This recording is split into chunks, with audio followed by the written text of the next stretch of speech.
جو تاریخ کے شاگرد ہیں وہ ریلیٹ کر پائیں گے کہ تاریخ جنگ، فساد، حملوں اور بد امنی سے بھری پڑی ہے۔ اگر صرف آج کی دنیا کی بات کریں تو نہ جانے کتنی جنگیں اب بھی جاری ہیں۔ جیسے کہا جاتا ہے کہ ضرورت ایجاد کی ماں ہے، ضرورت امن کی تھی اور امن کی ضرورت نے انسان کو دماغ چلانے پہ مجبور کیا۔ اینڈ thus emerged pacifism، ایک ایسا فلسفیکل نظریہ جو صرف امن ہی میں یقین رکھتی ہے اور ہم آہنگی چاہتی ہے۔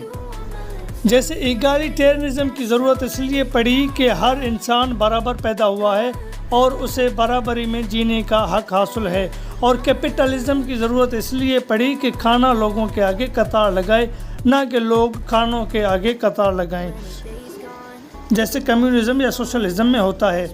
اسی ہی لیے پیسیفزم کی ضرورت اس لیے پڑی کہ انسان کی تاریخ پہلے سے ہی جنگ اور فسادوں سے بھری پڑی ہے، بہت نقصان ہو چکا ہے، both in terms of man and material۔ پیسیفزم جیسے کہ نام سے ہی ظاہر ہے صرف امن پہ یقین رکھتی ہے، چاہے حالات جیسے بھی ہوں۔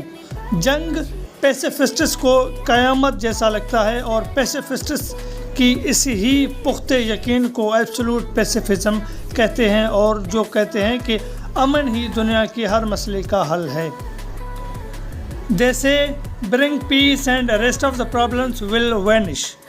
ریڈیکل پیسیفزم کی اگر عنصروں یا ایلیمنٹس کو غور سے دیکھا جائے تو پتہ چلتا ہے کہ جو جنگ ہے دیٹ از مورلی انجسٹیفائیبل، یا سادہ لفظوں میں جنگ اخلاقی طور پہ ناجائز یا غیر واجب ہے۔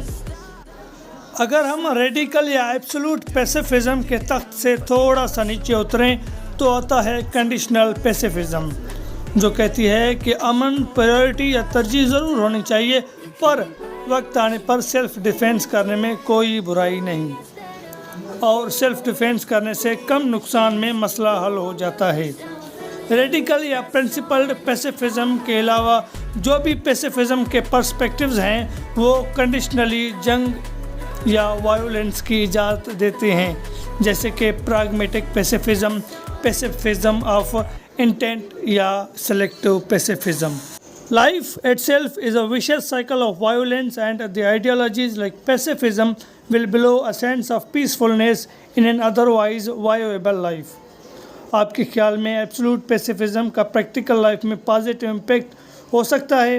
Please answer in the comments section. Thanks.